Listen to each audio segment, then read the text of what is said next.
préparatoire de la Convention, messieurs les membres de la Commission, monsieur le Président de l'UDC, messieurs et mesdames les membres des partis, membres des plateformes IDC et PROCAT, mesdames et messieurs,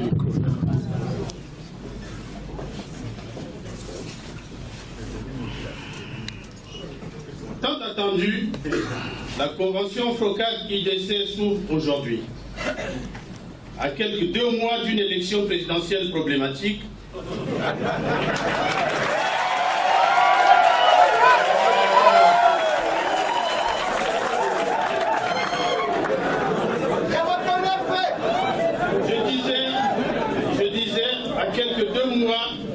d'une élection présidentielle problématique, et ceci dans un contexte politique marqué par un lourd contraste.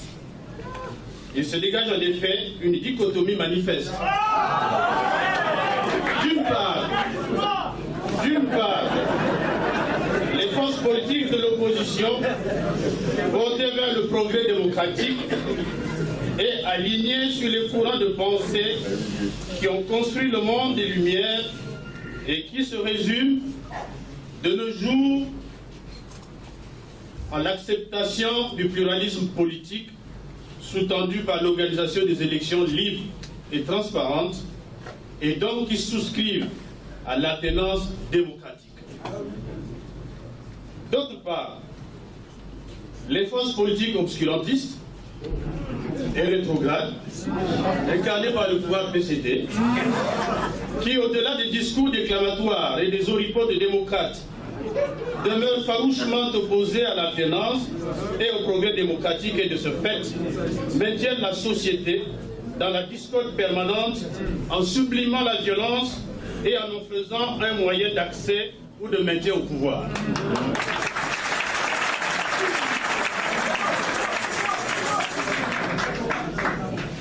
Notre pays, que tout prédispose pourtant à jouer dans la sous-région un rôle de leadership, se place honteusement en queue de peloton dans le classement des pays démocratiques, respectueux des règles démocratiques et des droits humains. De sorte que la simple évocation du Congo, aujourd'hui sur la scène internationale, rappelle la violence politique et le déni de démocratie.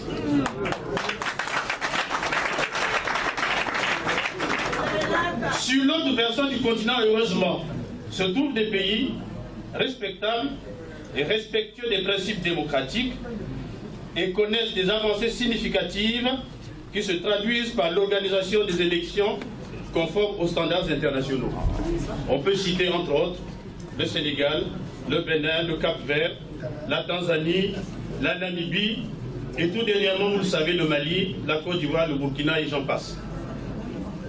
Au-delà des circonvolutions politiciennes, l'enjeu pour notre pays est de s'inscrire dans le futur qui, lui, ce futur, dis-je, sera incontestablement démocratique et social-libéral, car rien ne permet aujourd'hui, au stade actuel, d'imaginer un autre monde qui ignore les valeurs de la démocratie et celles de l'économie de marché.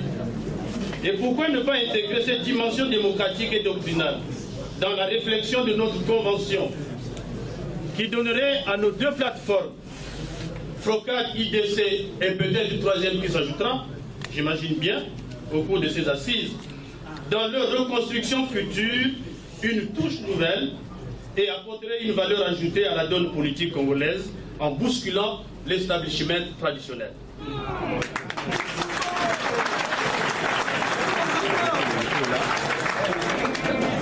Dans la conscience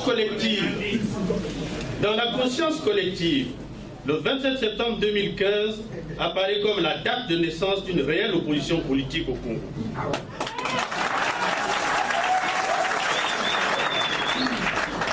Le grand rassemblement réussi ce jour a déjoué tous les pronostics et propulsé nos 2 plateformes au sommet de la mobilisation politique. Mais hélas, une hirondelle ne fait pas le printemps. Il nous faut aller vers ce printemps congolais dont le but avoué est d'obtenir la tenance démocratique dans notre pays, dans la paix et la cohésion nationale.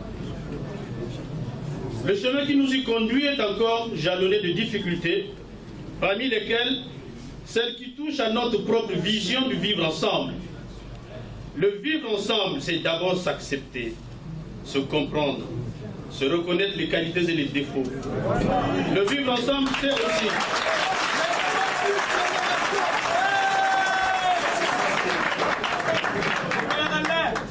Le vivre ensemble, c'est aussi la confrontation dans l'unité et la diversité. Mesdames et messieurs, la présente convention a donc vocation à rassembler l'opposition, sans doute la plus représentative du pays,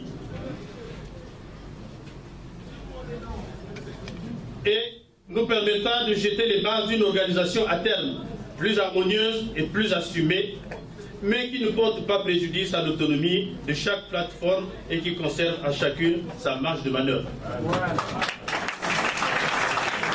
C'est ce consentement de nous présenter les commissions de travail de la Convention à partir des thématiques proposées et adoptées par nos coordinations respectives. Voilà ainsi tracé avec vous et avec vous, Madame la Présidente, les thèmes de référence de votre travail.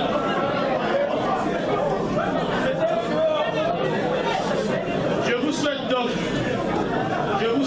plein succès à nos travaux et tout en espérant qu'il en sortira des décisions salutaires pour notre pays, pour la démocratie du Congo.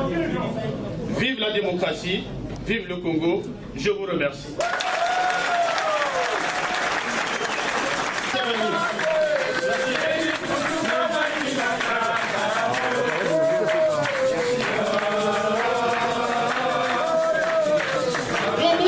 L'animateur,